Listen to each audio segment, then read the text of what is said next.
अथ मंत्रपाठः।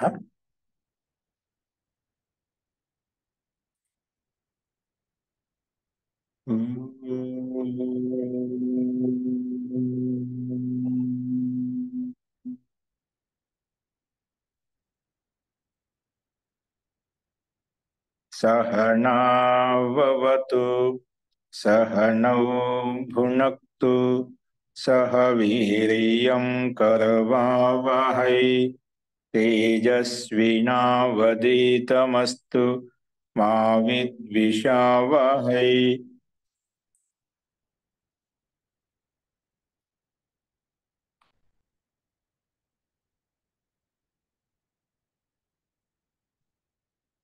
ओम शांति शांति शांति।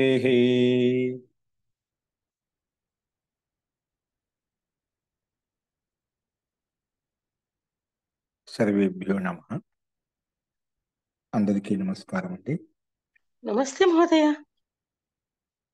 మనము అష్టాధ్యాయ పాఠంలో 5వ అధ్యాయంలో 2వ పాదం చెప్పుకుంటున్నాము।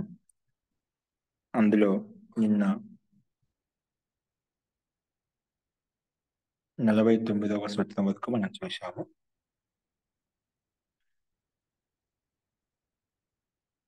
ఈరోజు 50వ సూత్రం చూడండి। నిన్న నాంత 49వ సూత్రంలో నాంత అసంఖ్యాదేర్మట్ అంటే అసంఖ్యాదే సంఖ్యావాచి, సంఖ్యావాచి పూర్వంలో లేనటువంటి సంఖ్యావాచి శబ్దం చేత, షష్ఠి సమర్థమైన సంఖ్యావాచి శబ్దం చేత నకారాంతం ఉంటేనా అటువంటి ప్రాతిపదికం చేత పూరించే అర్థంలో, పూరణం అంటే చెప్పుకున్నాం అక్కడ మనకు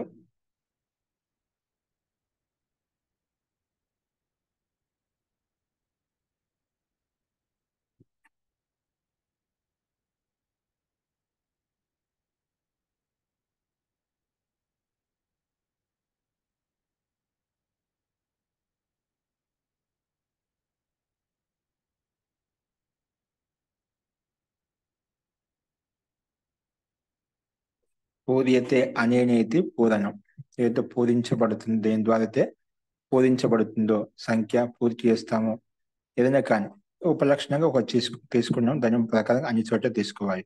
సో అలాంటి అర్థంలో మనం ప్రత్యయం తెచ్చుకొని సప్తమహ, పంచమహ ఇలాంటి రూపాలు చూసాం। ఇప్పుడు అదే క్రమంలో అదే ప్రసంగంలో మళ్ళీ చూడండి। నెక్స్ట్ సూత్రము 50వ సూత్రము తట్చ ఛందసి।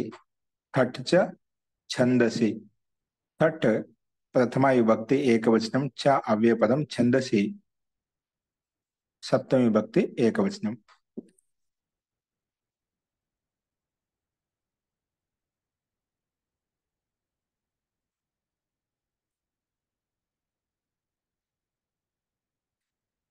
అనువృత్తి వచ్చేసి నాంతాద్ అసంఖ్యాదేరుమట్ తస్య పూరణే డట్ సంఖ్యాయాః తద్ధితాః జ్ఞా ప్రాతిపదికాత్ ప్రత్యయః పరశ్చ, ఇవన్నీ అనువృత్తి వస్తున్నాయి।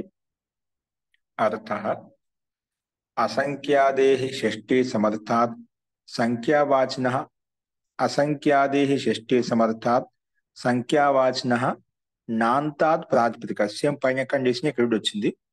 నాంతాద్ ప్రాతిపదికాత్ పరస్య పూరణే విహితస్య, పరస్య అంటే నాంతాద్ ప్రాతిపదిక పరస్య పూరణే విహితస్య, పరస్య అంటే పూరణే విహితస్య డట స్థానే, పూరణార్థంలో విహితమైన డట్ స్థానంలో, డట్ ప్రత్యయ స్థానంలో డట ఛందసి విషయ తట్ ఆగమో భవతి మట్ చ, అలాగే చకారం చేత మట్ కూడా వచ్చింది। పై సూత్రంగా మట్ ఆగం తెచ్చుకున్నాము, నాంతద్ అసంఖ్యాదేరు మట్, ఇదేంటి తట్ ఆగం తీసుకొస్తున్నమాట। చకారం చేత మనం మట్టు కూడా తెచ్చుకోవచ్చు।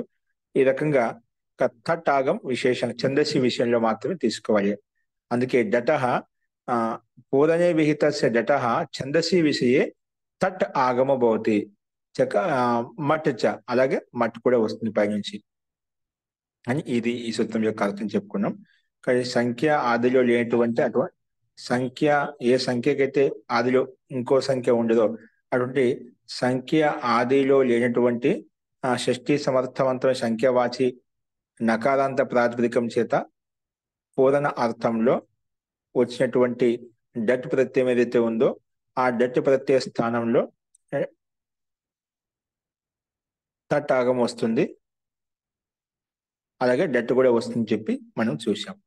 దానికి ఉదాహరణ ఇక్కడ అదే విధంగా ఇచ్చారు చూడండి. ఇక్కడ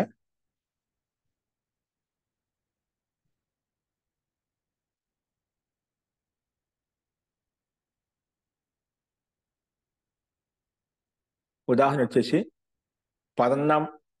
పర్ణమయాని పంచథాని భవంతి.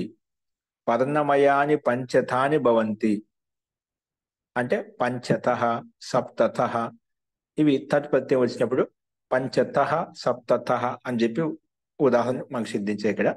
అదే మట్ ప్రత్యయం పంచమః సప్తమః అలా వస్తాం ముందు చెప్పిన విధంగానే.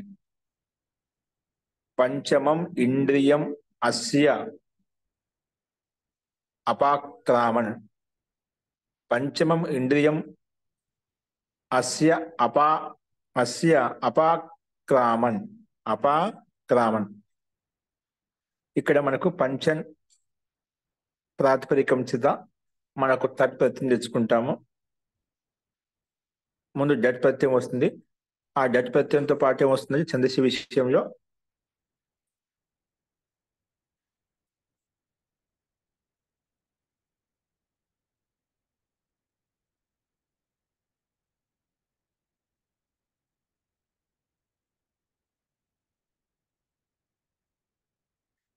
విషయంలో మనకు ముందుగా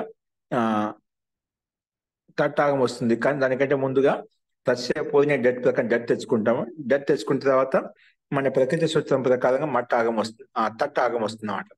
ఛందస్సు విషయంలో తట్ ఆగం వస్తుంది. తట్ ఆగం అనేది టిత్ ఆగమం కాబట్టి ఆద్యంతో టకితో ప్రకారం టిత్ ఆగమ ఆడిది భవతి అనే నియమానుసారంగా తో డట్ ప్రత్యేక ముందు కూర్చుంటుంది అన్నమాట. అది కింద సంకేతం ఇచ్చు. పంచన్ తట్ డట్ అనుబంధం లోపం చేసుకుంటే తట్క తకారం పొల్లి మిగులుతుంది, డట్క ఆ మిగులుతుంది అన్నమాట. అప్పుడు పంచథ అలా వచ్చింది, కలిపితే పంచథ తర్వాత సు తెచ్చుకుని ఋతు విసర్గం చేసుకుంటే పంచత అనే రూపం మనకు సిద్ధిస్తుంది. అలాగే పంచమాలు ఇక్కడ మఠ ఆగం వచ్చింది కాబట్టి పంచమహ అనే రూపం నేను చెప్పిన ప్రకారంగా గతంలో సూత్రం చెప్పిన ప్రకారంగా అర్థం చేసుకోవాలి. పంచమహ కూడా అదేవిధంగా సిద్ధిస్తుంది అన్నమాట. ఈ రకంగా పంచమ. అలాగే సప్తని ప్రాతిపదికం సప్తథ, ఈ రకంగా మనం ఉదాహరణ తీసుకోవచ్చు. అస్తు నెక్స్ట్ చూడండి. షట్ కతిపయ చతురాం థుక్. షట్ కతిపయ చతురాం షష్ఠి విభక్తి బహువచనం, థుక్ ప్రథమ విభక్తి ఏకవచనం. సమాసం వచ్చేసి షట్చ కతిపయశ్చ చతురశ్చ ఇది చతురః తేషాం షట్ కతిపయ చతురాం ఇత్యత్ర ఇతరేతరయోగ ద్వంద్వ సమాసం. అనువృత్తి వచ్చేసి తస్య పూరణే డట్ సంఖ్యాయాః తద్దితాః జ్ఞా ప్రాతిపదికాత్ ప్రత్యయః పరశ్చ.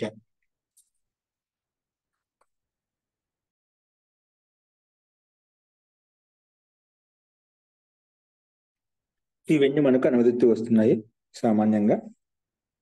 ఇక్కడ ముందుగా అర్థవశాత్ డట్ సప్తమ్యాం ఉపరి నమతి. డట్ ప్రత్యయం ప్రథమ విభక్తి ఏకవచనంలో ఉన్నది పయించి వచ్చిన అనువృత్తి పదంలో అది ఇక్కడ డట్ అర్థ కారణం చేత డట్ ప్రత్యయం అనేది సప్తమి విభక్తిలోకి విపరీతం అంటే డట్ ప్రత్యయం నిమిత్తం చేసుకుని ముందుకు ఏదైనా పని చేసుకుంటామట. అందుకే డట్ సప్తమి విభక్తిలోకి విపరిణమతి అంటే అది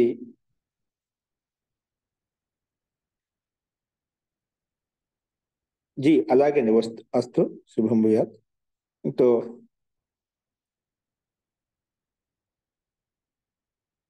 అర్థవశాత్ డట్ సప్తమ్యాః విపరిణమతి అని చెప్పి ఇక్కడ మనకు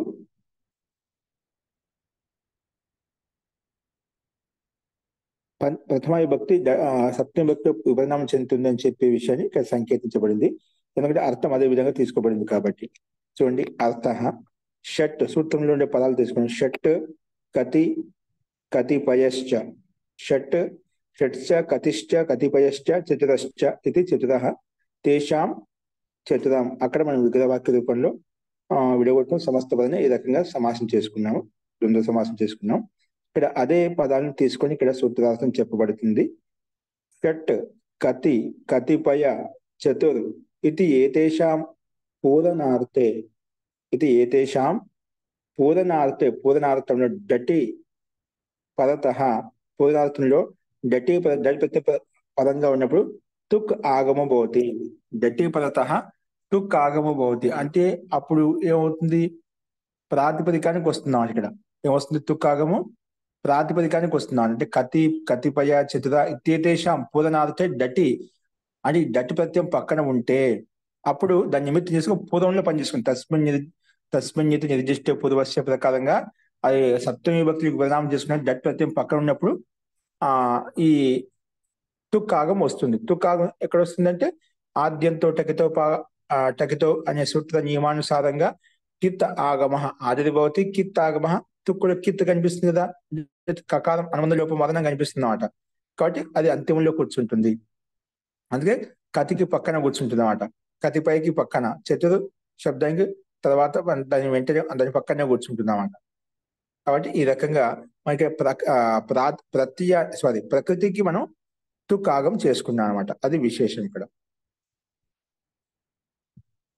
మా అంతకుముందు డట్ ప్రత్యయము తట్ ప్రత్యయం ఏవైతే ఉన్నాయో అక్కడ ప్రత్యయానికి ప్రత్యయానికి అవయవంగా చేసుకునే ఇక్కడేమో ప్రకృతి అంటే ప్రాతిపదికానికి అవయవంగా తీసుకుంటున్నాం అన్నమాట ఆగమాన్ని.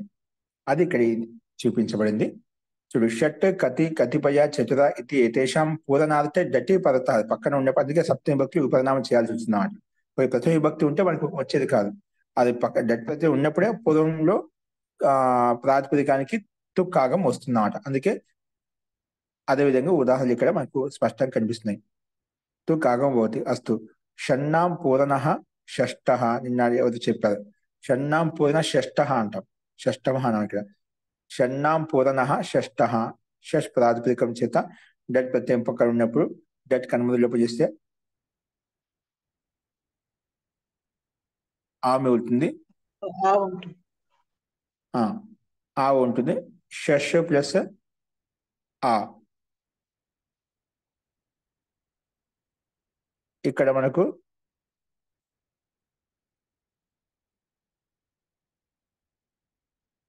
తుక్కాగం వస్తుంది అన్నమాట. డట్ ప్రత్యయం పక్కన ఉన్నప్పుడు తుక్కాగం వస్తుంది. తుక్కాగం వచ్చినప్పుడు ఏమవుతుందంటే తుక్కు అనుబంధం లోపం చేస్తాం, తా మిగులుతుంది. తర్వాత ఇక్కడ మనకు షష్ కదా, పక్కన షకారంకి యోగంలో పక్కన తకారం ఉంది కాబట్టి వెంటనే ష్టుత్వాగం వస్తుంది అన్నమాట. ఏమొస్తుంది, ష్టుత్వసం తిరిగిపోతుంది. అందుకే షష్ ప్లస్ ఠా, షష్ఠ అయిపోయింది అన్నమాట. అంటే తవర్గం యొక్క రెండో అక్షర స్థానంలో తవర్గం యొక్క రెండో అక్షరం ఠా వచ్చేసింది, అందుకే షష్ఠ వచ్చేసింది అన్నమాట. షష్ఠ తర్వాత సు తెచ్చుకొని ఠ హలంతం కదా, ఠ హలంతం ఈ పక్కన ఉన్నటువంటి ఆ కలుపుకుని షష్ఠ వచ్చి పూర్తిగా వచ్చింది అన్నమాట. అప్పుడు మనం సు తెచ్చుకుని ఋతు విషయంగా చేసుకుంటే షష్ఠ అనే రూపం మనకు సిద్ధిస్తుంది. అది ఈ రకంగా తీసుకోవాలి. అలాగే కతి అనే ప్రాతిపదికం చేత డట్ ప్రత్యయం వస్తుంది. తస్య పూర్ణ డట్ ప్రకారంగా డట్ కనుమతి లోపం చేస్తే ఆ మిగులుతుంది. అలాగే ఎప్పుడు డట్ ప్రత్యయం చేస్తామో కతి అనే ప్రాతిపదికానికి తుట్టాగం వస్తుంది. తుట్టు కనుమతి లోపం చేస్తే తా మిగులుతుంది, తా హలంత మిగులుతుంది. కతిత్ ప్లస్ ఆ కలిపితే కథిత. తర్వాత సు తీసుకుని ఋతు విసర్గం చేసుకుంటే కథిత. అలాగే కతిపయత, అలాగే చతుర్థ. చతుర ప్రాతిపదికం చేత చతుర్ అనే ప్రాతిపదికం చేత డట్ పక్కన ఉంటే మళ్ళీ తుక్కాగము చతుర్ అనే ప్రాతిపదికం అంతిమంలో కూర్చుంటుంది అన్నమాట. కాబట్టి తుక్ కర్మలు చూస్తే తా హలంత మిగిలింది. చతుర్థ పక్కన డట్గా ఆకలిపడి చతుర్థ పూర్తిగా అవుతుంది. తర్వాత సు తెచ్చుకుని ఋతు విసర్గం చేసుకుని చతుర్థ, కతిపయత, కథిత, షష్ఠ అనే రూపాలు మనం తయారు చేసుకోవచ్చు. అది ఇక్కడ ఈ రకంగా చూపించబడింది. షష్ ప్లస్ తుక్ డట్ ష్టుత్వ సంధి ఒక షష్ఠ రూపం తయారైంది మనకు. సో షష్ఠ కథిత, కౌన్సా కథిత అంటే ఎన్నవది, కథిత కతిపయత ఎన్ని పుస్తకాల యొక్క, చతుర్థ నాలుగవది. ఇలాంటి అర్థాల్లో మనకు ఈ సంఖ్యలు తీసుకోబడతాయి అన్నమాట. అది మనకు సందర్భాన్ని బట్టి కూడా ఆ పూర్వ పదాన్ని బట్టి కూడా మనం అర్థాన్ని ఈ రకంగా తీసుకోవచ్చు. ఇక్కడంటే అది ఎన్నవ స్థానంలో ఉంది, ఎన్ని పుస్తకాల యొక్క తర్వాత ఈ పుస్తకం ఉంది. అలాగా ఇలాంటి క్రమవాసి సంఖ్యలు చెప్పేటప్పుడు, ఎన్నవది అని చెప్పేటప్పుడు ఇటువంటి సంఖ్యావాసి శబ్దాలు మనం ఉపయోగిస్తాం. అధిక చతుర్థ అంటే చౌథ నాలుగవది, ఆరవది. ఈ రకంగా మనం షష్ఠ కథిత కతిపయత చతుర్థ సూత్రంలో ఉండేటువంటి ప్రాతిపదికముల చేతన డట్ ప్రతిని తీసుకొచ్చి తస్య పూర్ణ డట్ ప్రకారంగా డట్ వచ్చిన తర్వాత దాన్ని నిమిత్తం చేసుకొని తుకాగం చేసుకుంటే ఈ రకంగా రూపాలు మనకు సిద్ధించాయి అన్నమాట. అస్తు. నెక్స్ట్ చూడండి, బహు పూగ గణ సంఘస్య తితుక్కు. ఇక తుక్కు ఆగం వచ్చినాడు. ఇక్కడ ఇవన్నీ ఆగమాలు చూపిస్తున్నారు. ఇక్కడ బహు పూగ గణ సంఘస్య షష్ఠి విభక్తి ఏకవచనం, తితుక్కు ప్రథమ విభక్తి ఏకవచనం. సమాసం వచ్చేసి బహుశ్చ పూగశ్చ గణశ్చ సంఘశ్చైతి సంఘః తస్య సంఘస్య ఇత్యత్ర సంఘం సంఘస్య ఇది సంఘం మొత్తం బహుపూగ గణ సంఘం తస్య సంఘస్య ఇది సమాహార ద్వంద్వ సమాసం. ఇత్యర్థ సమాహార ద్వంద్వ సమాసం చేశాము. అనువృత్తి వచ్చేసి తస్య పూరణే డట్ సంఖ్యాయాః తద్దితాః జ్ఞా ప్రాతిపదికాత్ ప్రత్యయః పరశ్చ. ఇవన్నీ అనువృత్తి వస్తున్నాయి. అర్థః బహు పూగ గణ సంఘ ఇత్యేతేషాం పూరణార్థే గటి పరతః తితుక్ ఆగమం భవతి. ఇక్కడ సేమ్ అక్కడ ప్రాతిపదికాలు షట్ కతి కతిపయ చతుర అనే ప్రాతిపదికాలు ఉండేవి. అక్కడ తుక్ ఆగం వచ్చింది. ఇక్కడ మాత్రం బహు పూగ గణ సంఘ ఈ ప్రాతిపదికాలు ఉంటాయినా. చూడండి, అర్థ బహు పూగ గణ సంఘ ఇది ఏతేషాం పూరణార్థే గట్టి పరంగా ఉంటే తితుక్ ఆగం అవుతుంది. అక్కడ తుక్ ఆగం వచ్చింది, ఇక్కడ తితుక్ అనే ఆగం వస్తుంది. పైన కండిషన్ ఇక్కడ తీసుకున్నాం కాబట్టి ఇక్కడ ప్రాతిపదికలు మారాయి. అక్కడ డట్ ప్రత్యయం పక్కన ఉంటే తుక్ ఆగం తెచ్చుకున్నాం. ఇక్కడ మనం షష్ఠి విభక్తిలోకి విపరిణామం చేసుకోవాలి. డట్ సప్తమ్య విపరిణమతి అర్థవశాత్. కాబట్టి ఇక్కడ మనకు బహునాం పూర్ణో బహుతిథ పూగతిథ గణతిథ సంఘతిథ ఈ రకంగా పూర్ణ అర్థంలో మనకు బహు అనే ప్రాతిపదికం చేత డట్ ప్రత్యయం వస్తుంది. తస్య పోయిన డట్ ప్రకారంగా డట్ వచ్చిన తర్వాత డటి పరత తితుక్ ఆగం మనం ప్రకృతి సూత్రం ప్రకారం తీసుకున్నట్లయితే బహు తితుక్ డట్ అనుమతి లోపం తితుక్ అనుమతి లోపం చేస్తే బహు తితుక్ అనుమతి లోపం చేస్తే తిత్ మిగులుతుంది అన్నమాట. అందుకే బహు తిత్ పక్కన డట్ ప్రత్యయం యొక్క ఆ ఉంది గడి కలిపితే బహుతిథ, తర్వాత సు తెచ్చుకొని ఋతు విసర్గం చేసుకుంటే బహుతిథ. అలాగే పూగతిథ, అలాగే ఘనతిథ, సంగతిథ. తితుకలో తితుక్ ఆగం చేసుకునేటప్పుడు తితుక్ అనుమతిలో వస్తే కేవలం తిత్ మిగులుతున్నాడు హలంతం. తర్వాత అంటే దాంట్లో కకారం ఉకారం వెళ్ళిపోతే తిత్ మిగిలింది కాబట్టి దానికి డట్ ప్రత్యయం యొక్క ఆకారం కలుపుకొని మనము సంఘతిథ గణతిథ అనే రూపాలు మనం తయారు చేసుకుంటాం. ఇవి సామాన్య సిద్ధి ఇవ్వబడింది. చెప్పండి. ఇక్కడ డిత్ అయిన ప్రత్యయం కాబట్టి ఇక్కడ టేహ్ వస్తుందండి. తితుక్లో అది టేహే వస్తే ఇంకా తిక్కు అది ఏంటి తిత్తులోని ఇత్తుపోతుంది కదండి, ప్రయోజనం ఉండదు కాబట్టి టేహే రాదండి. ఇక్కడ తిత్తుకున్నప్పుడు టేహే రాదండి. టేహ్ రాదా? మరి ఇప్పుడు తిత్తుకులో మనకు అనుబంధం లోపం చేసినప్పుడు కకారం వెళ్ళిపోయింది, ఉకారం వెళ్ళిపోయింది, హలంత మిగిలింది కదా. ఏంటండి తిత్ అని ఉంది కదండి, అది మరి టీలోపం చేస్తే అది కూడా పోతే ఇంకా ప్రయోజనమే లేదు కదా. తిత్ ఇది వచ్చి అందుకని టీలోపం లేదండి ఇక్కడ. అలాగే బహుతిథ వచ్చింది, తర్వాత బహుతిథ అయిపోయింది. సో ఇక్కడ ఇత్సంగిలా చెప్పుకోవాలన్నమాట. టేహ్ సూత్రం వర్తించదు, రాదండి. ఓకే ఆ, అంటే అలాగే తిథికి వచ్చిన ప్రయోజనమే లేకుండా పోతుంది కాబట్టి లేదని. అంటే మీరు ఏ ఇది రకంగా దాన్ని టీలోపం చేయాలనుకుంటున్నారు? అంటే మీరు టీలోపం చేయడానికి డిత్ నిమిత్తం డిత్ ప్రత్యయం పరంగా ఉంది కదండి, డట్ అన్నాం కదా. జట్టు అన్నారు కాబట్టి మరి టీలోపం చేద్దాం అంటున్నారా? పరంతు టీలోపం యది అత్ర టిలోప క్రియతే తర్హి ఇతస్య లోపః భవేత్ ఏన తిథిక్ ఆగమస్య ప్రయోజనమేవ వినశ్యేత్. అతః తిథిక్ ఇత్యస్య విధాన సామర్థ్యాత్ ఏతాదృశः టిలోపः అత్ర న భవతి. ఓకే ఓకే ఇక్కడ ఇచ్చారు. అస్తు. ఇప్పుడు మనకు అర్థం. లోపం చేయాలనుకుంటేనే మనకు ఆ టీ బార్ లోపం చేస్తే మనకి అక్కడ ఏం మిగులుతుంది, ఏం మిగలదు. కాబట్టి మనకు అక్కడ అనివార్యం ఆ సామర్థ్యం చేతనే, విధాన సామర్థ్యం చేతనే మనం ఈ రకంగా తీసుకోవాలి. అస్తు. అలాగే అన్నిట్లో ఇదే విధంగా వర్తిస్తున్నమాట. డిత్కను అన్ని చోట్ల విశేషం ఈ సందర్భాల్లో మాత్రం. అస్తు. నెక్స్ట్ చూడండి, ఇక్కడ అర్థాలు ఏమి ఇచ్చారంటే ఇక్కడ కింద కూడా ఇచ్చారండి. पूगा संग शब्द संख्यावाची नहीं है, सो इस सूत्र में डट परे तितुक आगम के विधान रूप ज्ञापक से ही डट प्रत्यय होगा. अस्तु ఇది సహజంగానే ఖచ్చితంగా వర్తిస్తుంది ఇక్కడ. అందుకే తితుక్ ఆగంకి విధాన రూప జ్ఞాపకం చేతనే డట్ ప్రత్యయం వర్తిస్తుంది. అస్తు. तो ఇక్కడ బహుతోంక పూగతిత శ్రమజీవి సమూహంక, అలాగే గణతిత సమూహంక, సంగతిత సమూహంక అంటే సమూహార్థాన్ని ముఖ్యంగా చూపించబడ్డాయి ఈ శబ్దాలు. వస్తు. నెక్స్ట్ చూడండి, అయితే వతో రితుక్, ఇక్కడ రితుక్ వచ్చింది, ఇక్కడ అక్కడ తితుక్, ఇక్కడ మన రితుక్ అనే ఆగమం వచ్చింది. చూడు, వతోహు షష్ఠి విభక్తి ఏకవచనం, ఇతుక్ ఇతుక్, అక్కడ మనకు తితుక్, ఇక్కడ ఇతుక్. ఇతుకు ప్రథమ విభక్తి ఏకవచనం.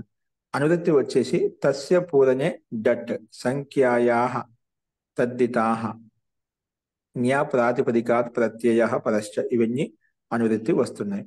అర్థః సంఖ్యావాచినో వత్వంతస్య, సంఖ్యావాచి వత్వంతస్య అంటే వతు ప్రత్యాంత, వత్వంతస్య అంటే వతు ప్రత్యాంతస్య, సంఖ్యావాచినో వత్వంతస్య ప్రాతిపదికస్య పూరణార్థే, పూరణార్థంలో డటి పరతః ఇతు కాగం భవతి. ఇక్కడ డటి ప్రత్యయం పక్కన ఉన్నప్పుడు ఇతు కాగం వస్తుందంట. సో అదే విధంగా ఇక్కడ ఉదాహరణలు యావతాం పూరణో యావతిథః, అలాగే తావతిథః, ఏతావతిథః, ఈ రకంగా మనకు 3 రూపాలు కనిపిస్తున్నాయి. యావతాం పూరణో యావతిథః, తావతిథః, ఏతావతిథః. ఇక్కడ అన్నిట్లో మనకు బహుగణ వతుడతి సంఖ్య ప్రకారం సంఖ్యా సంజ్ఞ ఉంది వీటికి. బహుగణ వతుడతి, ఇక్కడ వతు వచ్చిందన్నమాట, అంటే వతు ప్రత్యాంతం. ఓకేనా. సో ఇక్కడ మనం తయారు చేసిన శబ్దం తీసుకుంటాం, తావత్లో వతు ప్రత్యాంతం ఉంది, యావత్లో వతు ప్రత్యాంతం ఉంది. మనం డైరెక్ట్ గా తీసుకుంటే మనకు రూపసిద్ధి 1:1:22 చూసామాట. వతు ప్రత్యయం తీసుకొచ్చిన రూపం ఎలా తయారవుతుంది అంటే సర్వనామ శబ్దం ఏ ప్రాతిపదికం చేత తత్ప్రాతిపదికం చేత యావత్ శబ్దం తయారవుతుంది. అది అక్కడ గమనించండి. ఇక్కడ మనం వతు ప్రత్యయం తీసుకున్నట్లయితే ఈ వతు ప్రత్యాంతం చేత, ఎందుకంటే సంఖ్యావాచి, ఎందుకంటే సంఖ్య ఎలా ఉందంటే సంఖ్య బహుగణవతుడు అనేసి సంఖ్యా ప్రకారం నీకు సంఖ్యా సంజ్ఞ అంట. సంఖ్యావాచి కాబట్టి ఇక్కడ సంఖ్యావాచి వత్వంతస్య ప్రాతిపదికస్య పూర్ణ డట్ ప్రత్యయం వస్తుంది. అంటే ముందుగా డట్ ప్రత్యయం వస్తుంది, తస్య పూర్ణ డట్ ప్రకారంగా డట్ వచ్చిన తర్వాత దాన్ని నిమిత్తం చేసుకుని ఇతు కాగం మన ప్రకృతి సూత్రం ప్రకారం చెప్పుకుంటామట. సో అందుకే ఇక్కడ కింద సంకేతం ఇవ్వబడే భాషార్థం కింద యావత్ ఇతుక్ డట్, ఇక్కడ కూడా ప్రాతిపదికానికి మనం డట్ ఆగం చేసుకున్నాం అంట, ప్రత్యయానికి కాదు. అంటే ప్రాతిపదిక అంటే ప్రాతిపదికం యొక్క అవయవంగా ఉంటుందంట. అందుకే ఇక్కడ యావత్ ఇతుక్ డట్ అనుబంధ లోపం చేసి యావత్ ఇత్ ఆ కలిపితే కేవలం యావ తిథ, యావ యావత్తులో తాహలంతానికి ఇథలో ఉండే ఈ కలిపితే యావత్ ఇథ. ఇంకా తాహలంతంగా డాబెత్తులో ఉండే ఆ కలిపి యావత్ ఇథ. తర్వాత సు తెచ్చుకొని ఋతు విసర్గం చేసుకుంటే యావత్ ఇథ, తావత్ ఇథ. అలాగే రూపాలు మనకు ఏతావత్ ఇథ. ఏతావత్ శబ్దం తీసుకుంటేనా ఏతావత్ ఇథ, తావత్ శబ్దం తీసుకుంటే తావత్ ఇథ అనే రూపాలు మనకు అన్ని ఒకే విధంగా సిద్ధిస్తాయి అనమాట. యావత్ యావత్ అంటే ఎన్నోంక, ఎన్ని పుస్తకాల యొక్క అంటే ఎంతమంది యొక్క అంటాం కదా, అలాంటి అర్థంలో ఇంతమంది యొక్క, అంతమంది యొక్క అలాంటి అర్థంలో ఇక్కడ సందర్భంలో ఇక్కడ ఈ శబ్దాలు తయారు చేయబడ్డాయి. యావతిత, తావతిత, ఏతావతిత. ఓకేనా?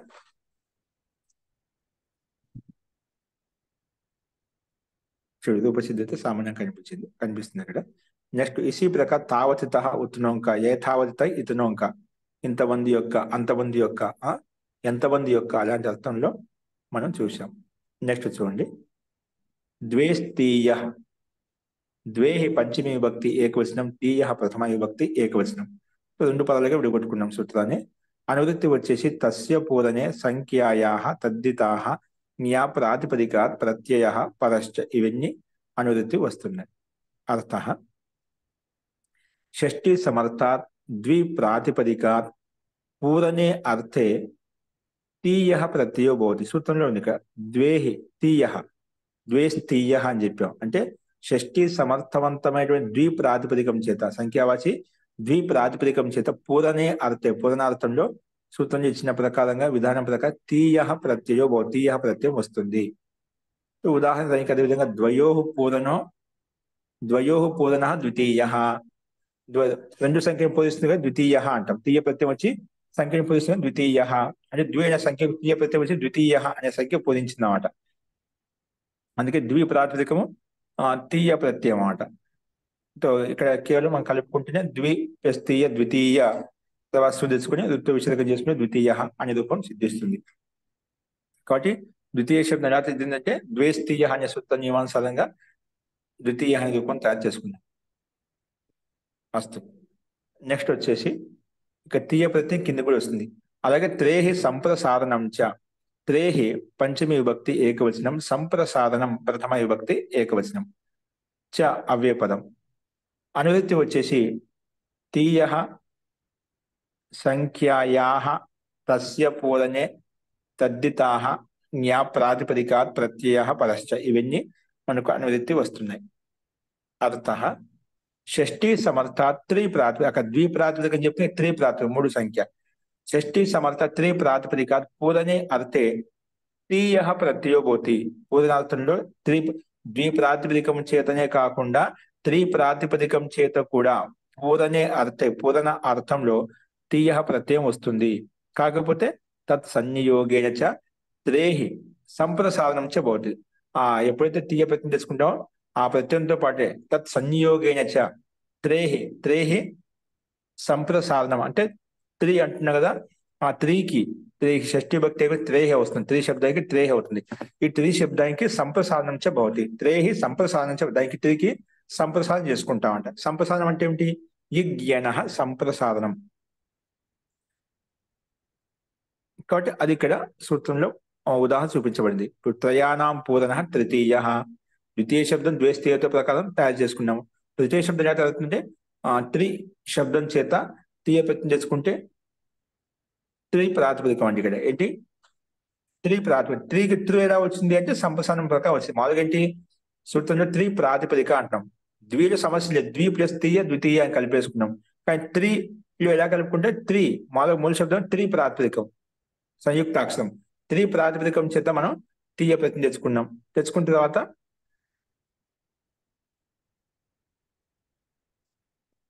దాని యొక్క తీయ ప్రత్యయం యొక్క సంయోగంలోనే, తీయ ప్రత్యయం ఎప్పుడైతే వస్తుందో అదే సంయోగంలోనే త్రి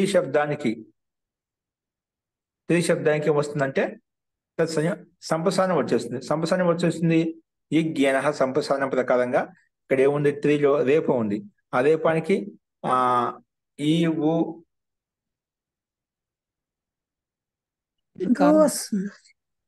ఇక్కడ మనకు రువు వస్తుందన్నమాట. రేపస్థానం ఏమొస్తుంది?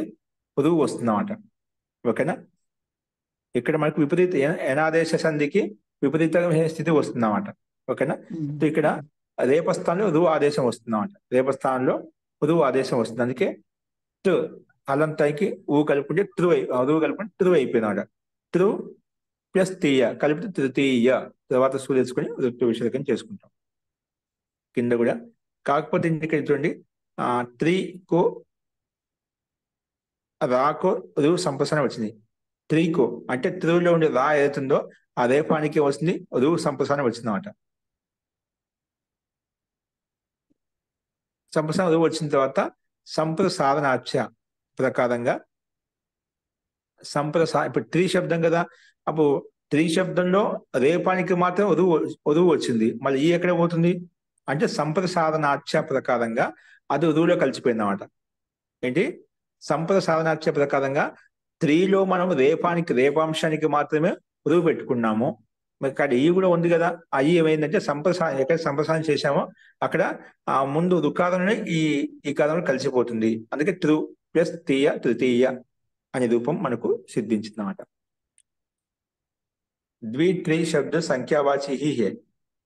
ద్వి-త్రి శబ్దాలు మనకు సంఖ్యావాచి శబ్దాలే. అత అర్థమే సంఖ్యావాచి నహి రఖ. అందుకే అర్థంలో సంఖ్యావాచి అని చెప్పి విశేషంగా ఇవ్వలేదు మళ్ళీ, ఎందుకంటే సంఖ్యావాచి స్పష్టంగా ఉన్నాయి. కేవలం अनुवृत्ति में संबंध दिखाने के लिए संख्यायाः रखा है. केवल अनुवृत्ति में संबंध दिखाने के लिए అనువృత్తి సంబంధం చూపించడం కొరికే సంఖ్యాయాహ అని చెప్పి ఇక్కడ ఉంచబడింది అన్నమాట. ఈ రకంగా ఉల్లేఖించబడింది అన్నమాట. అస్తు అది ఇక్కడ సంకేతించబడింది మనకు స్పష్టంగా. అస్తు ద్వితీయ తృతీయ శబ్దాలు మనం తయారు చేసుకున్నాము. నెక్స్ట్ వచ్చేసి వింశత్యాదిభ్యస్తమడన్యతరస్యాం. వింశత్యాదిభ్యస్తమడన్యతరస్యాం. వింశత్యాదిభ్య పంచమీ విభక్తి బహువచనం. తమట్ ప్రత్యయం తమట్ ఆగం వస్తుంది. వింశత్యాదిభ్య పంచమీ విభక్తి బహువచనం. తమట్ ప్రథమ విభక్తి ఏకవచనం.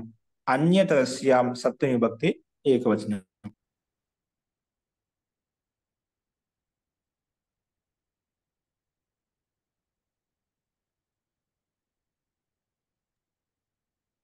తో సమాసం చూసినట్లయితే వింశతి ఆదివి ఏషాం తే వింశత్యాదయ. వింశతి శబ్దం ఆదిలో ఉంది. ఏషాం శబ్దానం ఏ శబ్దాలకైతే వింశత్యాదయ అంటే వింశతి నుంచి మొదలుకొని 20 నుంచి మొదలుకొని ఏవైతే ఉన్నాయో వింశత్యాదయ అంటామట. తేభ్య వింశత్యాదిభ్య ఇది బహువ్రీహి సమాసం. అనువృత్తి వచ్చేసి సంఖ్యాయాః తస్య పూరణే తద్ధితాః జ్ఞా ప్రాతిపదికాత్ ప్రత్యయః పరశ్చ. ఇవన్నీ మనకు అనువృత్తి వస్తున్నాయి. తో అర్థం వచ్చేసి షష్ఠీ సమర్థేభ్యో వింశత్యాదిభ్యః సంఖ్యావాచిభ్యః ప్రాతిపదికేభ్యః పూరణార్థే విహితస్య డటః తమట్ ఆగమో భవతి. అన్యతరస్య తమట్ ఆగము వికల్పంగా వస్తుంది. ఎక్కడ వస్తుందంటే డటః అంటే డట్కి స్థానంలో వస్తున్నామంట. డట్కు వస్తుంటే ప్రత్యయానికి వస్తున్నామంట. ఇప్పుడు ప్రకృతికి రావడం లేదు, అంటే ప్రాతిపదికానికి రాలేదు. డటః తమడ్ ఆగమో భవతి వికల్పంగా వస్తుంది. అన్యతరస్య అంటే వికల్పంగా వస్తుంది. కాబట్టి ఇక్కడ అర్థం మనం ప్రత్యయానికి ఆగమం చేసుకున్నాం అనమాట. కాబట్టి షష్ఠీ సమర్థవంతమైనటువంటి వింశత్యాది నుంచి మొదలుకొని ఏవైతే ప్రాతిపదికాలు ఉన్నాయో అటువంటి సంఖ్యావాచి ప్రాతిపదికల చేత పూర్ణార్థంలో మనకు వచ్చినటువంటి డట్ ప్రత్యయం ఏదైతే ఉందో పూర్ణార్థంలో వచ్చినటువంటి డట్ ప్రత్యయం ఏదైతే ఉందో ఆ డట్ స్థానంలో మనకు తమట్ ఆగం వస్తుంది. అది వికల్పంగా వస్తుందని చెప్పి ఇక్కడ ప్రస్తావించబడింది. తో సామాన్యేన తస్య పూరణే డట్ ఇత్తి అనేన సంఖ్యావాచిభ్యః డట్ విహితః తస్య అత్ర తమడ్ ఆగమో విధీయతే. దేనికైతే మన డట్ ముందుగా తస్య పూరణే డట్ ప్రకారం డట్ ప్రత్యయం వచ్చింది కదా,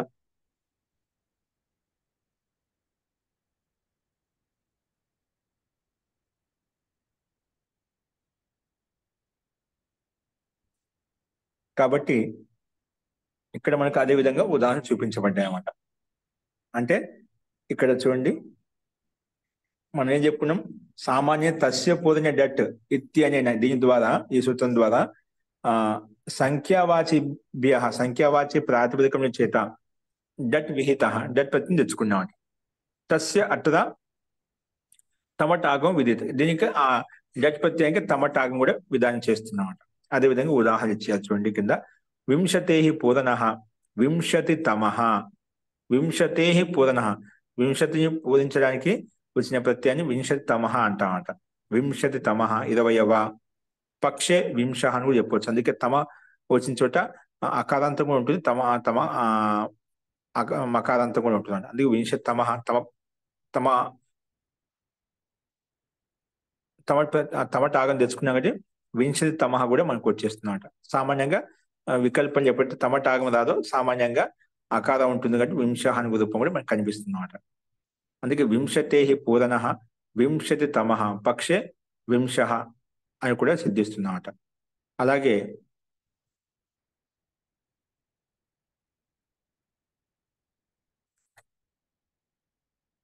ఆచార్య ఇక్కడ వింశ వచ్చినప్పుడు వింశతే దితి అనే సూత్రం చేత తి లోపం వస్తుందండి. లోపిస్తుందండి, ఖచ్చితంగా లోపిస్తుంది. అప్పుడు వింశ యుక్తం ఆ వస్తుంది, ఆ వింశ ఆ ఉంటుంది. వింశ తర్వాత మనకు ఇక టీ లోపం చేసుకుంటాం మళ్ళీ. ఓకేనా, టీ లోపం చేసుకున్న తర్వాత వింశ ఆ కలిపితే వింశ, తర్వాత తెచ్చుకొని ఋతు విషయం చేసుకుంటాం. వింశతి డట్, డట్ తో పాటు తమటాగం వస్తుంది. తమటాగం చేస్తే తమ్ మిగులుతుంది. వింశతి తమ్ ఆ కలిపితే వింశతి తమ, తర్వాత సుస్థానంలో ఋతు విషయం చేసుకుంటేనా వింశతి తమః అనే రూపం అక్కడ సామాన్యంగా మొట్టమొదటి ఉదాహరణ సిద్ధిస్తున్నాడు. వింశతి తమః, అలాగే వింశ, అలాగే ఏకవింశతి తమః ఏకవింశః, త్రయోవింశతి తమః త్రయోవింశః, త్రింశత్తమః త్రింశత్తమః త్రింశః, ఏకత్రింశత్తమః ఏకత్రింశః, ఏకత్రింశత్తమః అంటే 31, లేదా ఏకత్రింశః అని కూడా చెప్పుకోవచ్చు. అంటే ఈ రకంగా తమటి ప్రత్యయం వచ్చినప్పుడు మనకు అది స్పష్టంగా సంఖ్యావాచక ప్రాతిపదికన కనిపిస్తుంది. ఏకత్రింశత్తమః, తమః అంటే తమటి ప్రత్యయంతో యుక్తమైనటువంటి డట్ ప్రత్యయం అంట. ఏకత్రింశ ఇక్కడ ఎప్పుడైతే ఒక పక్షంలో మనకు తమటి ప్రత్యయం రాదో అప్పుడు అకారాంత శబ్దం కనిపిస్తుంది. త్రింశః, వింశః, ఏకత్రింశః అనే రూపాలు సిద్ధిస్తూ ఉంటాయి. అది విశేషంగా చెప్పబడింది. త్రయోవింశత్తమః త్రయోవింశః మే త్రేస్త్రయ ప్రకారంగా మనం ముందు చెప్పిన కదా, త్రేస్త్రయ ప్రకారంగా త్రీ స్థానంలో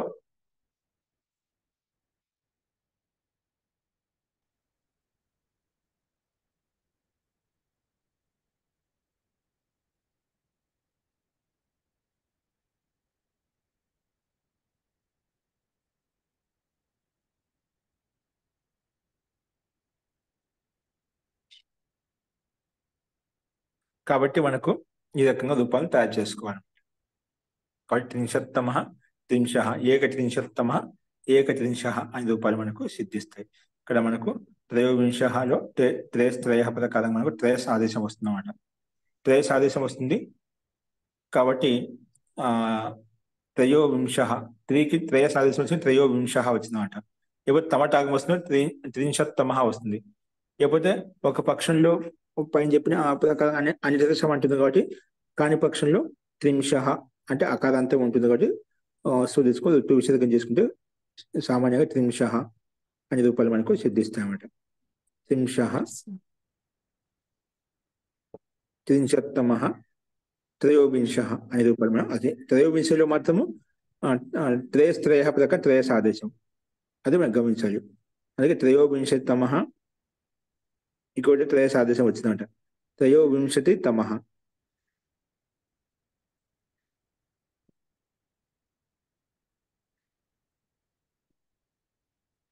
ఈ రకంగా మనం ఉదాహరణ తీసుకోవాలన్నమాట. పైన చెప్పిన విధంగా ఇక్కడ ఉదాహరణ ఇచ్చేది. కింద చూడండి, త్రింశః మే త్రింశత్ అనే ప్రాతిపదికం చేత తకారాంత ప్రాతిపదికం చేత డట్ టీ భాగం లోపం చేసుకుంటాము. త్రింశ మిగిలింది.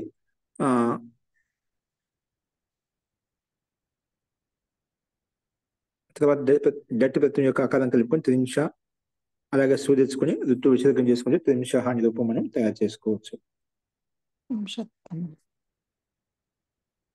త్రింశత్ త్రింశత్తమః త్రింశ ఎప్పుడైతే మనకు తమట్ ప్రత్యయం రాదు మన సూత్రం ప్రకారంగా త్రింశ ఉంటుంది అన్నమాట.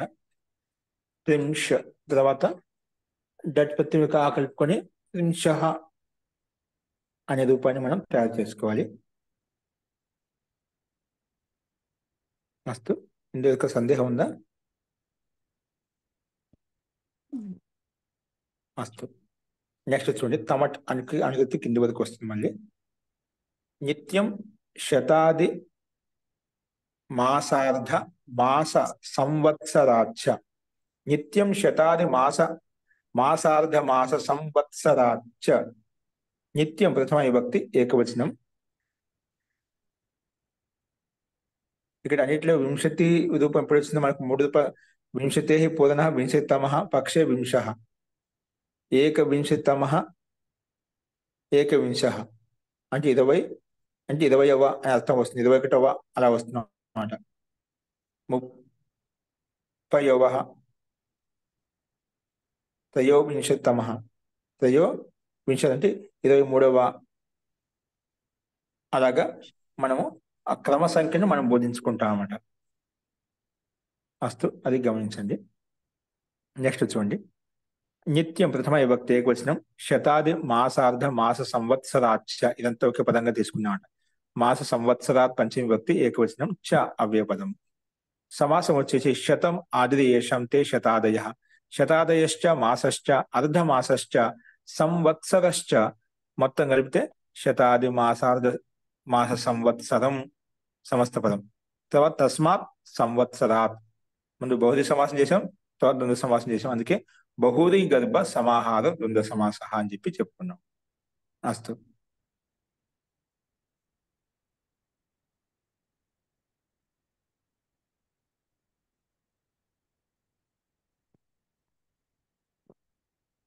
మనకు అనువృత్తి పైన చెప్పిన పదాలు తమట్ తస్య పూర్ణే తద్దితాహ జ్ఞా ప్రాతిపదికాత్ ప్రత్యయ పదశ్చ ఇవన్నీ అనువృత్తి వస్తున్నాయి.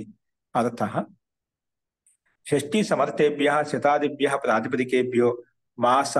షష్ఠీ సమర్థవంతమైనటువంటి శతాదిభ్య. ఇప్పుడు శతాది ఘన విశేషం చెప్పినదా, శతం ఆదిరి ఏషాం తే శతాదయ. శతాది గణంలో ఉండే శబ్దాలు ఏవైతే ఉన్నాయో సంఖ్యావ శబ్దాలు అవి తీసుకుంటామంట. ఘన విశేషంలో ఉండేటువంటి శబ్దాలు మొత్తం తీసుకుంటామంట. అందుకే షష్ఠీ సమర్థేభ్య శతాదిభ్య ప్రాతిపదికేభ్య. అవి కాకుండా మాస అర్ధమాస సంవత్సర ఇత్యేతేభ్యశ్చ. మాస ప్రాతిపదికం చేత, అర్ధమాస సంవత్సర ఈ ప్రాతిపదికం చేత కూడా, ఈ ప్రాతిపదికముల చేత కూడా. ఇత్యేతేభ్యశ్చ ప్రాతిపదికేభ్యో యః పూర్ణే అర్థే డట్ వీత. ఏదైతే పూర్ణార్థం డట్ ప్రత్యయం విధానం చేసుకున్నామో తస్య నిత్యం తమట ఆగమం అవుతుంది. ఎక్కడైతే పూర్ణార్థంలో డట్ ప్రత్యయం తీసుకున్నామో అక్కడ నిత్యం తమటాగం భవతి. అక్కడ నిత్యంగా తమటాగం విశేషంగా వస్తుందని చెప్పి ఇక్కడ ఇంకా స్పష్టంగా చెప్పడం అన్నమాట. ఇక్కడ పూర్ణార్థం డట్ విహిత. ఇక్కడ డట్ ప్రత్యయం తీసుకుంటారు. తస్య పూర్ణ డట్ ప్రకారంగా అక్కడ నిత్యం తమటాగం భవతి. ఎందుకు చెప్పాల్సి వచ్చింది? పై సూత్రం ఏం చెప్తుంది? తమడన్యత రస్యాం. అక్కడ అన్యత తమట్ ప్రత్యయం వికల్పంగా వస్తుందని చెప్పుకున్నామట. కానీ ఇక్కడ ఆ వికల్పం ఇష్టం లేదన్నమాట. అందుకే నిత్యం శబ్దం చెప్పాల్సి వచ్చిన. లేకపోతే ఏమవుతుంది? సూత్రం నిత్యం శబ్దం లేకపోతేనా వికల్పంగా వచ్చే తమటాగం పై సూత్రం ప్రకారంగా. ఎందుకంటే ఇప్పుడు తమట్ అన్యత రస్యాం అని చెప్పే తమట్ వికల్పంగా వస్తుంది చెప్పాం. అదే అనువృత్తి వస్తుంది కదా. కానీ ఇక్కడ నిత్యం అనే శబ్దం చేత విశేషంగా అక్కడ మనకు వికల్పం రాదు.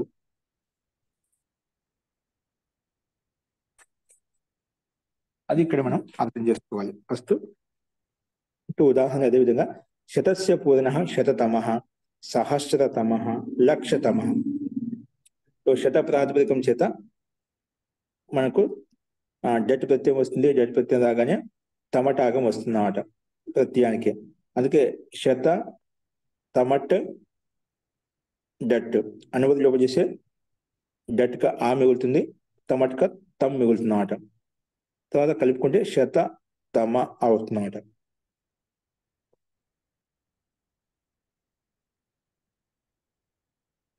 అలాగే అన్ని చోట్ల ఇదే విధంగా తీసుకోవాలి. సహస్రతమ లక్షతమ కూడా ఇవి తీసుకోవాలి.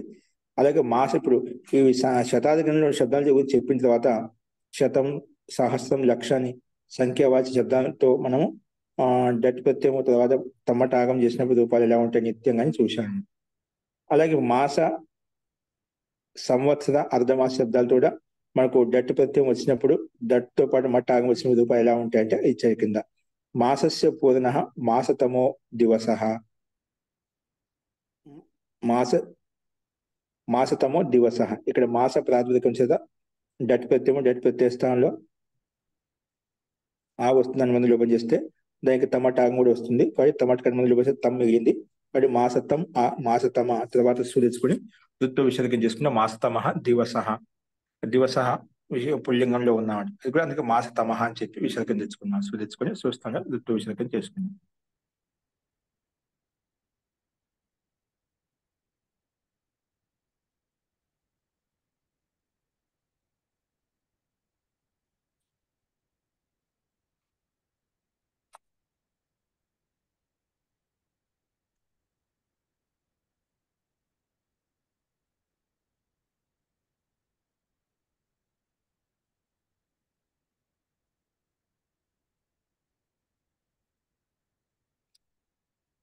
ఇప్పుడు కనిపిస్తే స్లైడ్ చూడండి. అర్ధమాస, అలాగే అర్ధమాసతమ, సంవత్సరతమ, ఇలాగ రూపాలు మనం అర్థం చేసుకోండి. అర్ధమాసతమ, అర్ధమాస ప్రాతిపదికం చేత డట్ ప్రత్యయం డట్ కాను తమటాగం చేసుకుంటే అర్ధమాసతమ. సంవత్సరతమ అని ఇక్కడ మనం అర్థం చేసుకోవాలి. ఆ తమట్ ప్రత్యయం కాకుండా ఇక్కడ డట్ ప్రత్యయం, డట్ ప్రత్యయం తమటాగం చేసినప్పుడు తమ అనేది మనకు అంత్యంలో కనిపిస్తుంది శబ్దానికి. అందుకే సంవత్సరతమ, అర్ధమాసతమ అని చెప్పి మనకు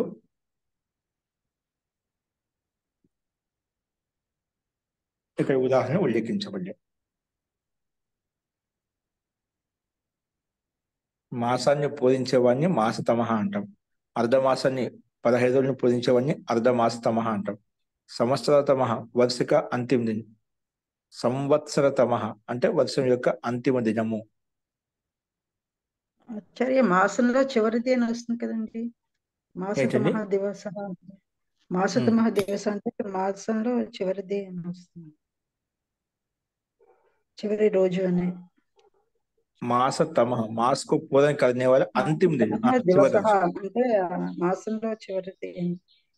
చివరి రోజు, చివరి తేదీ ఏదంటే మాసతమ అంటే మాసకు పూజన करने वाला అంతిమ దిన ఏదైతే ఉందో దాన్ని పూజన చేసి అంతిమ దిన దాన్ని తీసుకోవాలి ఇక్కడ. అలాగే అర్ధమాస తమంలో కూడా అదే విధంగా అర్ధమాసం 15వ రోజు ఏదైతే ఉందో అది తీసుకుంటామండి. దివస అర్ధమాసతమ దివస, సంవత్సరతమ దివస అంటే వర్షానికి అంతిమ దినం.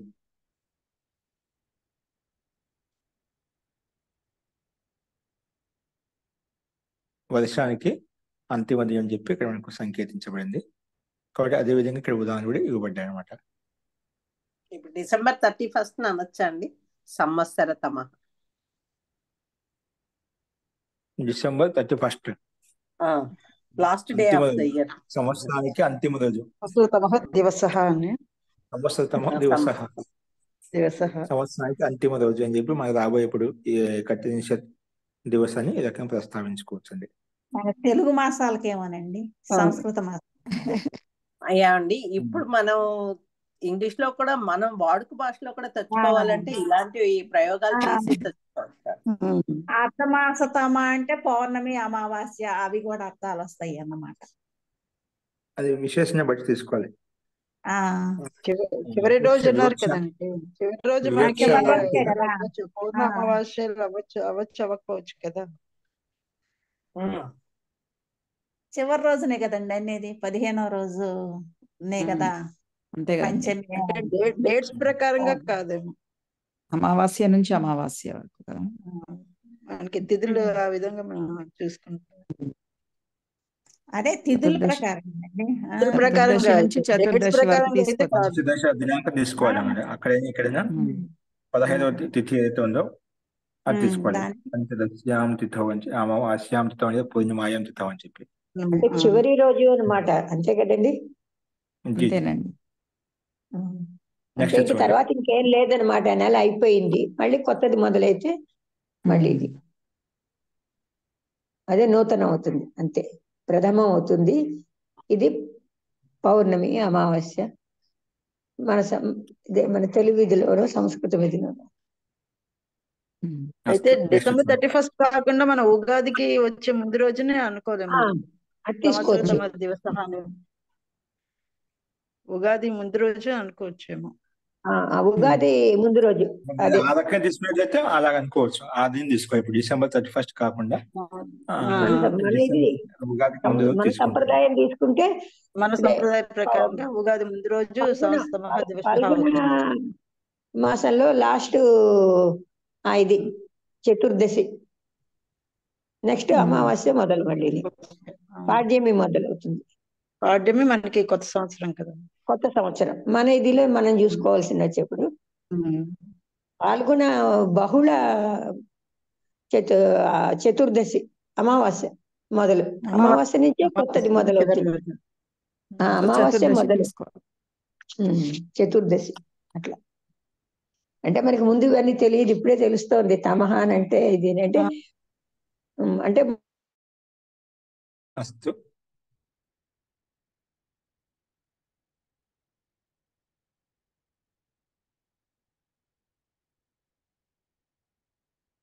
ఈ సూత్రం చూడండి. షష్ట్యాదేశ్చ సంఖ్యాదేః.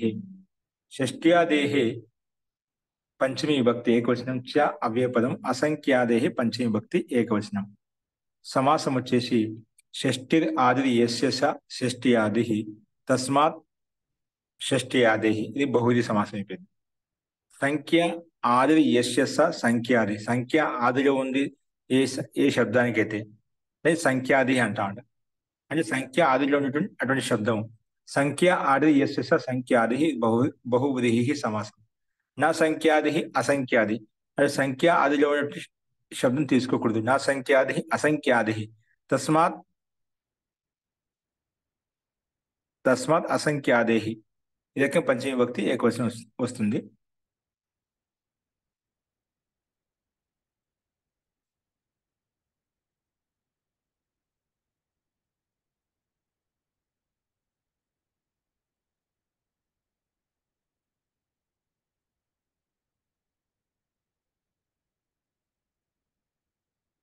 అస్తు. ఇక్కడ అనువృత్తి వచ్చేసి మనకు నిత్యం తమట సంఖ్యాయాః తస్య పూరణే తద్దితాః జ్ఞాపరాతిపదికాత్ ప్రత్యయః పరశ్చ. ఇవన్నీ అనువృత్తి వస్తున్నాయి.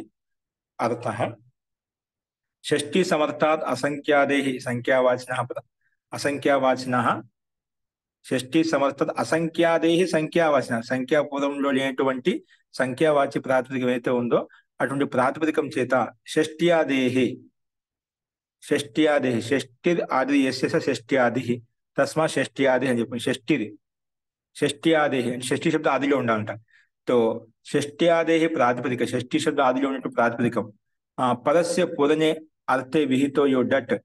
పరస్య పూరణ అర్థంలో విహితమైన డట్ ప్రత్యయం ఏదైతే డట్ ప్రత్యయం ఉందో తస్య నిత్యం తమడాగం అవుతుంది. కూడా నిత్యం తమటాగం వస్తుంది అని చెప్పి ఈ సూత్రం ప్రస్తావించింది. అందుకే షష్ఠేః పూరణః షష్ఠితమః. చూడు, ఒకే షష్ఠతమః అనగా షష్ఠి అంటేనా షష్ఠితమః అంటాం. అలాగే సప్తతితమః అని చెప్పి ఈ రకంగా మనం ప్రస్తావించుకోవచ్చు. ఎందుకంటే ఇక్కడ మనకు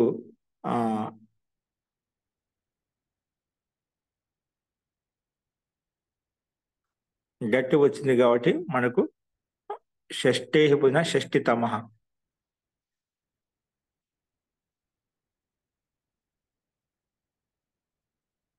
తమటాగం వచ్చింది అంటే ముందు ఇక్కడ షష్ ప్రాతిపదికం చేసి తమట్టుక వచ్చింది కాబట్టి తమట్టుక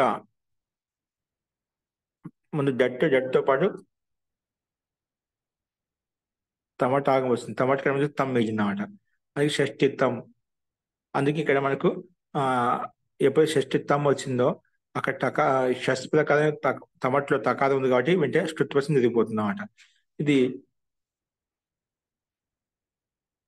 తవద్గణంలో మొదటి అక్షరం కాబట్టి టవద్గణం మొదటి అక్షరం టా వచ్చేస్తున్నాడు. అందుకే షష్ఠ వచ్చేస్తున్నాం. షష్ఠ తర్వాత సుధించుకొని ఋతు విసర్గం చేసుకుంటే షష్ఠ పూరణ. అలాగే తమట్ తెచ్చుకుంటే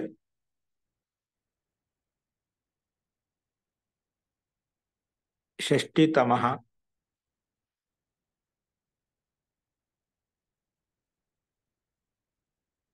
ఇక్కడ మనకు ఇకారం వచ్చేసింది. ఇకారం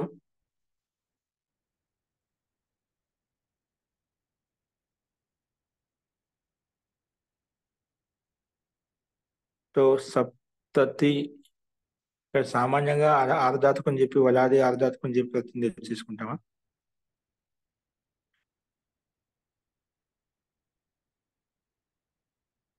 इट्टागम వచ్చింది నాకు. షష్ట్యాది प्रातिपदिकम से भी పూర్ణార్థం में विहित जो इट जो डट प्रत्यय है उसको नित्य तमटागम వస్తుంది. तमटागम వచ్చినప్పుడు సప్తన్ నలోప ప్రాతిపదికం నకారం వెళ్ళిపోతుంది. సప్త ఇక్కడ షష్ఠి ప్రాతిపదికం కదా. ప్రాతిపదికం తీసుకుంది. ఓకే అండి. ప్రాతిపదికమే షష్ఠి షష్ఠి కదండి. మూలపదం కాకుండా షష్ఠి సప్తతి ఈ రెండు శబ్దాలు తీసుకున్నామాట. తయారు చేసిన శబ్దం తీసుకున్నాం. ఎందుకంటే షష్ఠి సమర్థాత్ అసంఖ్యాది సంఖ్యావాచి షష్ట్యాది గణంలో మనకు షష్ఠి సప్తతి అశీతి అలాగ ఉంటే ఆ ప్రాతిపదికం తీసుకున్నాం. అప్పుడు సమస్య లేదు. మనకు మూలం కాకుండా తయారైన శబ్దం తీసుకున్నాం. అందుకే మనకు ఇక్కడ అస్తు షష్ఠి తమట్ తెచ్చుకున్నావు. షష్ఠి తమహ తమట్ ప్లస్ డట్ ప్రతి తీసుకున్నాడు. దాని స్థానంలో డటికి ఆగమంగా వచ్చినప్పుడు అనుమతి లోపం చేసుకుని షష్ఠి తమహ సప్తతి తమహ అనే రూపాలు మనం తయారు చేసుకోవాలి. అస్తు ఇది ఒకటి చూడండి. మతౌచ సూక్త సామ్నో మతౌ సప్తమి విభక్తి ఏకవచనం చ ప్రథమ విభక్తి ఏకవచనం సూక్త సామ్నో సప్తమి విభక్తి ఏకవచనం. సమాసం వచ్చేసి సూక్తం చ సామచ సూక్త సామ్ని తయో సూక్త సామ్నో ఇతరేతరయోగ ద్వంద్వ సమాసం.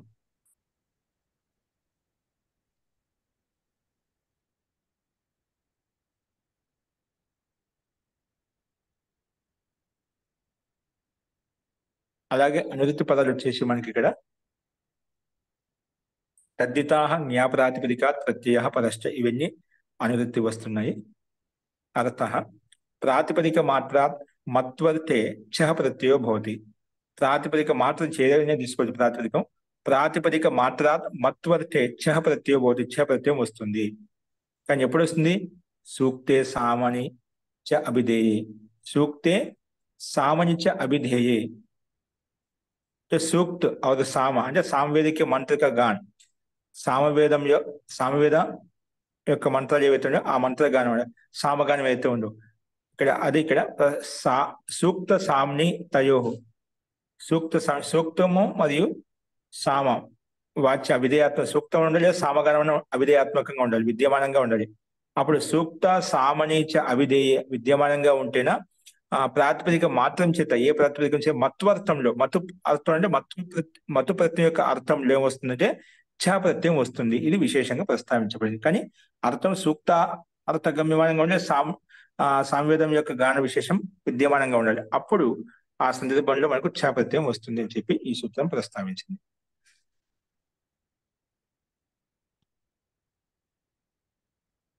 ఉదాహరణ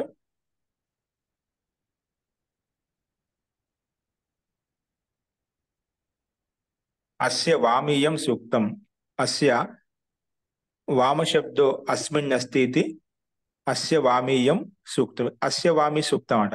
అస్య వామ శబ్దో అస్మిన్ అస్తి ఇది అంటే ఇది ఇందులో ఉంది, ఇది ఈ సూక్తానిది ఇలాంటి అర్థం లేదు.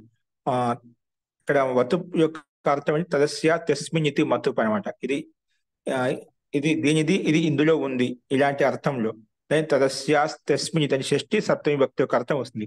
తదస్యాస్మిన్ మతు అర్థానికి అనుమతి వస్తే వత్తు వస్తుంది అన్నమాట. మతు అర్థంలో ఉంది కాబట్టి అందుకే అస్య వామ శబ్దో అస్మిన్ అస్తి ఇందులో ఉంది. ఈ విగ్రహవాక్యానుసారంగా అస్య వామ శబ్దో ఈ వామ శబ్దం ఇందులో ఉంది, అస్మిన్ అస్తి ఇది ఇందులో ఉంది. దాన్ని ఏమంటే అస్య వామీయం సూక్తం, దీన్ని అస్య వామీయ సూక్తం అని చెప్పుకుంటాం. అలాగే మిత్రవదనీయం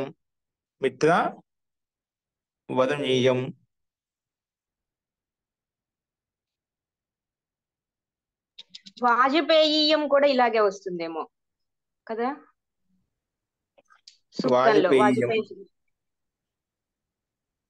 తీసుకోవచ్చు. చాపత్యం కదా వాజపేయీయం కూడా ఇలాగే వచ్చేస్తున్నాడు. అందుకే అస్య వామీయం మిత్రావదనీయం యజ్ఞీయం సామ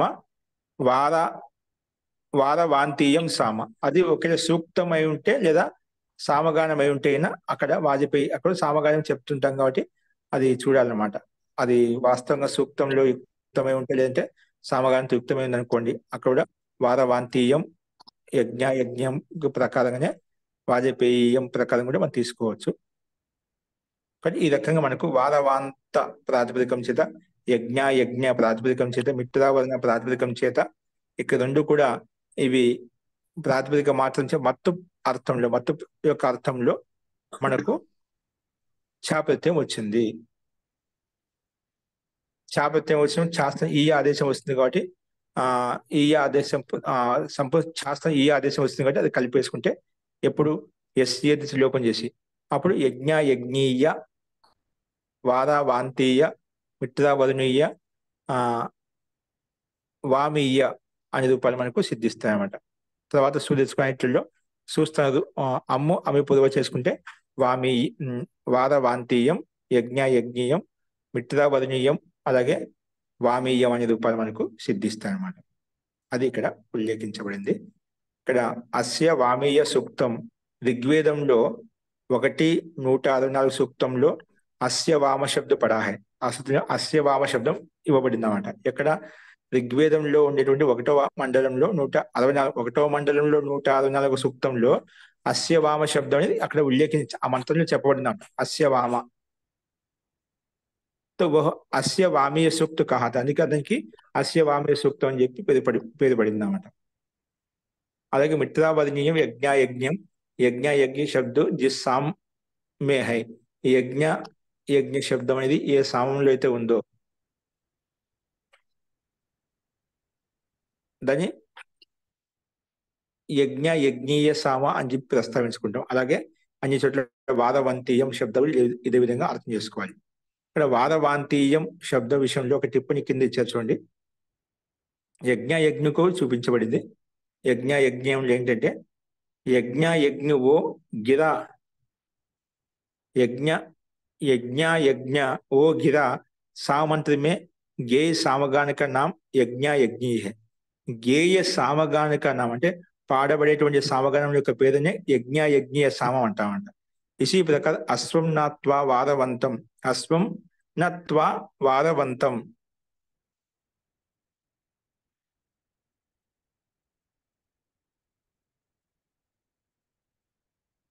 అలాగే మనకు రుక్కదండి అశ్వం అథవా వారవంతం అనే రుక్కులో వారవంత శబ్దం వచ్చేది. అశ్వం నత్వా వారవంతం మంత్రమే గేయ సాముక వారవంతీ కహాతా హై. ఈ సామం అయితే ఉందో మంత్రమే గేయ సామ్ అంటే పాడబడే సామగానం ఉందన్నమాట. దాన్ని వారవంతీయ కహాతా హై అని చెప్పుకుంటాం. అలాగే అథాతో దీర్ఘజీవితీయ అధ్యాయం వ్యాఖ్యాస్యామ ఈ చితక సూత్రంలో ఉందంట. అథాతో దీర్ఘజీవితీయం అధ్యాయం అంటే దీర్ఘంగా జీవించేటువంటి అధ్యాయాన్ని ఇక్కడ మనం వ్యాఖ్యానం చేసుకుందామని అక్కడ చిలక సంహితా సూత్రంలో అక్కడ ఈ ఉపయోగించబడింది. అథాతో దీర్ఘజీవితీయం అధ్యాయం వ్యాఖ్యాస అధ్యాయం ప్రారంభించుకుంటామని చెప్పి అక్కడ ఈ పదజాన్ని ఉపయోగించబడి అది ఇక్కడ చూపి వారవాంతీయం ఉంది కదా, అలాగా దీర్ఘజీవితీయం అక్కడ రెండు ప్రయోగం ఇక్కడ చూపించబడింది. ఇలా ప్రయోగజాలం ఉంటుందని చెప్పి అది ఇక్కడ మన సంకేత రూపంలో మనం చూసాం. వస్తు వారవంత అనే ప్రాతిపదికం చేత యజ్ఞ అనే ప్రాతిపదికం చేత మనం శాస్త్రం ఈ ఆదేశం తీసుకుని లోపం చేసుకుని కలుపుకుంటే సూస్తం అమ్మి పొదవ చేసుకుంటే మనకు వారవంతీయం యజ్ఞం అనే రూపాలు మిత్రవర్ణ్యం రూపాలు మనకు సిద్ధిస్తాయి. అస్తు తర్వాత ఇందులోనే కొంచెం లుక్ ప్రకారం స్టార్ట్ అవుతుంది. అది వింటూ మనం రేపు చూద్దాం. అస్తు ఇందులో అధికంగా సందేహాలు ఉన్నాయా? సామాన్యంగా ఉన్నాయి, అన్ని కనిపిస్తున్నాయి మనకు. అస్తు అది గమనించండి. ఇంకేమైనా సందేహాలు ఉంటే శాంతి పాఠ.